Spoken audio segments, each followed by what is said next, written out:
Hello, Professor Jane here. Today we're reading the last chapter, chapter 13 out of Love and Prophecy by Dan McCollum. And our title today is Prophecy Always Perseveres. It's fascinating to me that love's protocol begins with patience and ends with perseverance. The differences between the two can seem subtle. In the Greek language, patience and perseverance are two different words. Patience in the original language carries the idea of a long sacrifice or suffering. In the prophetic context, we talked in the first chapter about patience as holding on to what you receive to fit a specific timing, protocol, or adjusting to one's capacity to receive. Perseverance, on the other hand, refers to staying power or endurance. Staying power or endurance. It comes to the end of our study and refers to holding on to the word after it has been delivered. Perseverance stems from the same root word we use for abide or remain. Simply put, patience comes first and goes out front. It speaks of holding in prophetic perceptions for their proper time and protocol that makes them useful and full of purpose. Perseverance comes after a word has been delivered and speaks of remaining in the hope and faith for prophetic fulfillment. It is warring with our prophetic words until they come to full fruition. Perseverance in prophecy reminds me of the words Paul spoke to his spiritual son Timothy. 1 Timothy 1:18. Timothy, my son, I am giving you this command in keeping with the prophecies once made about you, so that by recalling them you may fight the battle well. Prophetic perseverance is fighting well with your prophetic identity and destiny. Once you have judged a word to be from the Lord, don't give up on its fulfillment. Perseverance, persevere in faith, hope, and appropriate acts of obedience, and align with your words. Perseverance is so important in prophetic community because prophecy literally means to say before. The Greek word is propheteria, which is pro, before, and phemi, to say, declare, or affirm. Habakkuk was an Old Testament prophet to whom God taught the importance of perseverance. Habakkuk, 2:3. For the revelation awaits an appointed time. It speaks of the end, and it will not prove false. Though it linger, wait for it.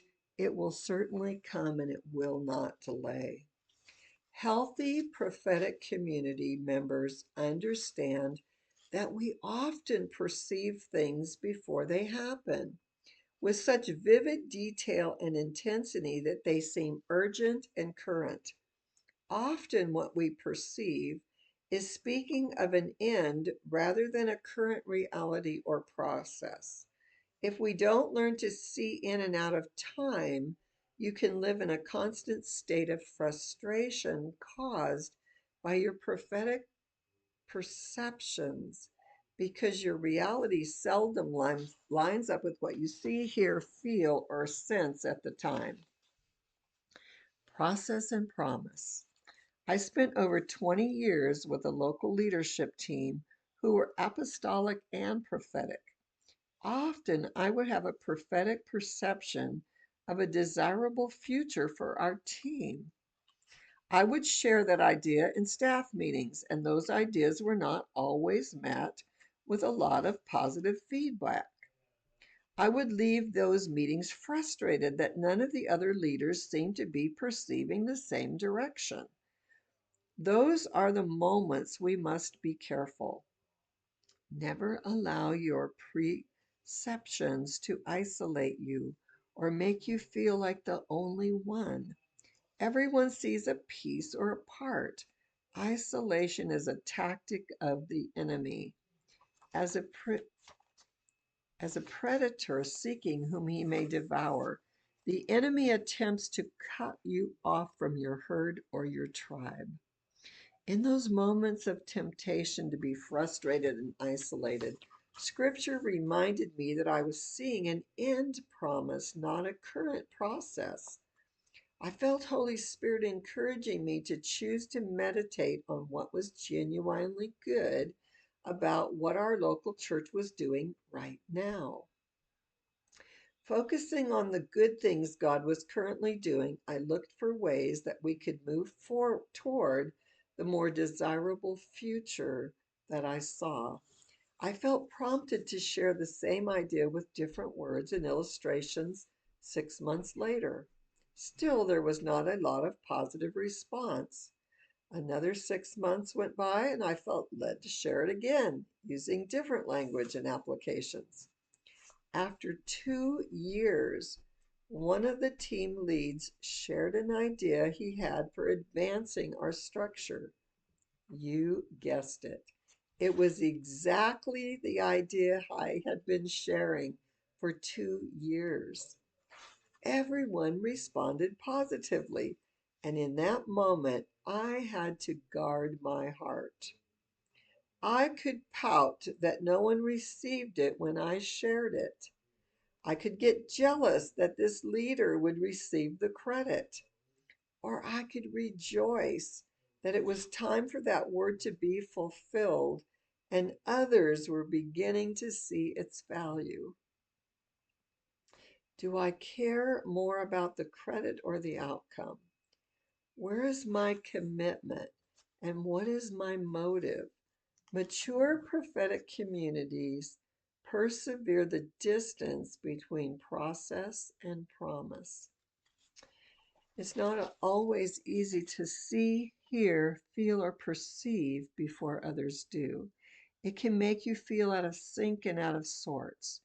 Train your gift to see the treasures of now. Commit your heart to being involved in the service of process, not just the declarations of promise.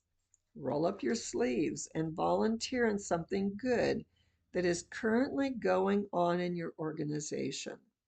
Listen well to other great ideas that are being presented and express your value for them. Celebrate the victories of the community that you are involved in, no matter how small. Build bridges in communication and relationships. World changer is a long distance run, not a sprint. Commit to prophetic perseverance and nothing without love. Prophecy without love is nothing. Don't choose God's gifts above his nature. That insults the spirit of grace. The ultimate prophetic protocol is not a set of rules to be followed. It is a revelation of God's love to be embraced. There are levels of truth. Fact is, the lowest level of truth and the person of Jesus Christ is the highest. Facts are true. They are just a low level of truth. The fact may be that a person is sick, but Jesus says that you are healed. Both things are true, but what is the higher truth? In the same way, a prophetic word can be accurate, but without love, it is a lower level of truth. Prophetic words without love are like facts. Apart from the heart and revelation of Jesus Christ, they will never be truly treasured. All the treasures of wisdom and knowledge are hidden in the person of Jesus Christ. Living by the ultimate protocol is choosing love. It is taking the prophetic gifts that God has freely given us and soaking them in the living water of his love. Accuracy is not what makes prophecy powerful. Rather, it is love. Every effort of God towards humanity stems from his great love. Prophecy is designed to be an expression, an extension of God's great love for mankind. Persevere in the love of God. Love remains, so remain in love. At the end of the day, we know we are staying within love's ultimate protocol. When, after receiving prophetic ministry, someone feels known and loved, mature prophetic persons and communities choose to live by the ultimate protocol. What will you choose? Prophetic Protocol number 13. We don't just proclaim prophetic promise, we persevere in prophetic process. We find ways to serve and celebrate what is good about now while moving towards a more desirable future. When our reality doesn't match our prophetic promise, we fight for what God has said and hold on to truth and love. Above all, we persevere in love as the ultimate prophetic protocol. Prophecy always perseveres. I want to read the 13 uh, prophetic protocols before we end this lesson.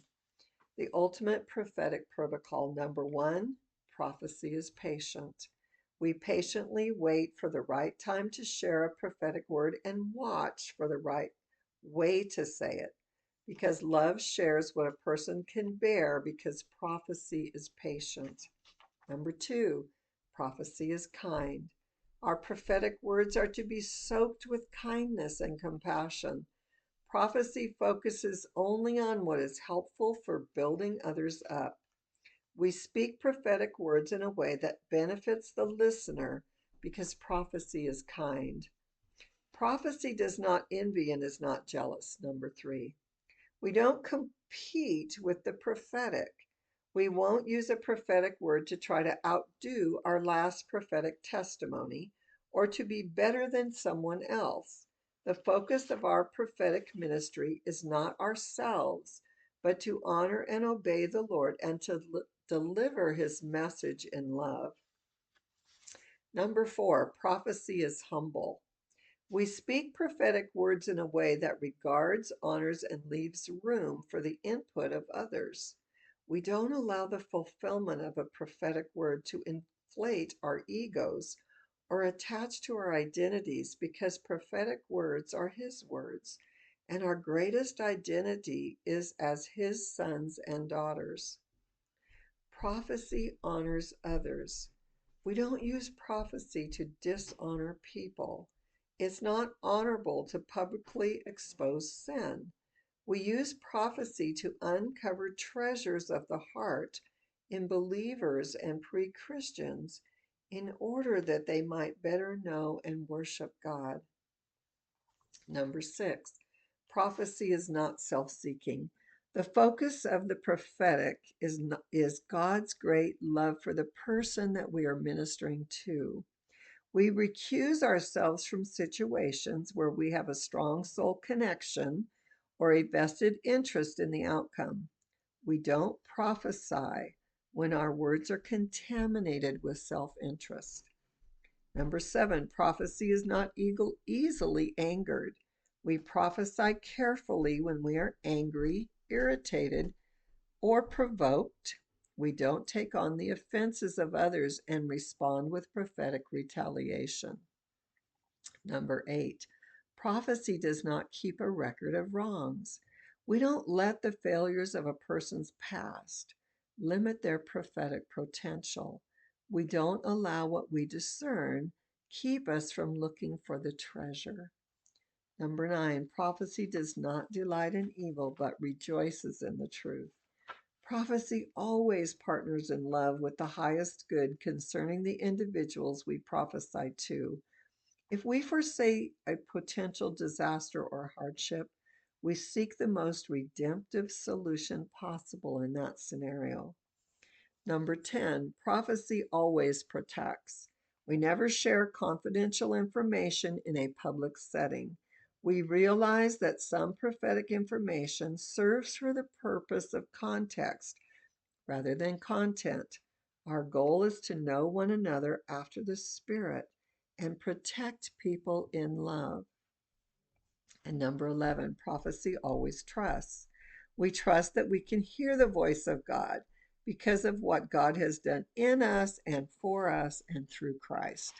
We apologize or clean up our messes if we miss it, but we don't stop pressing forward. Number 12, prophecy always hopes. We prophesy from the fountain and source of hope. Our prophetic words should create and release a joyful expectation to see God's goodness in the land of the living. And protocol number 13, prophecy always perseveres. We don't just proclaim prophetic promise, we persevere in prophetic process. We find ways to serve and celebrate what is good about now while moving toward a more desirable future. When our reality doesn't match our prophetic promise, we fight for what God has said and hold on to faith and love. And above all, we persevere in love as the ultimate guide to prophetic protocol. I'd like to just thank Dan McCollum um, for giving us this incredible book, Love and Prophecy, The Ultimate Guide to Prophetic Protocol. I pray that these courses, this book has really helped you understand a little bit more about the prophetic gift that God has given to you. And I pray that you are encouraged to use your gift for God's kingdom and for the benefit of those that God gives you to minister to. May you be blessed. I pray that you're super encouraged by these courses. Have a great day.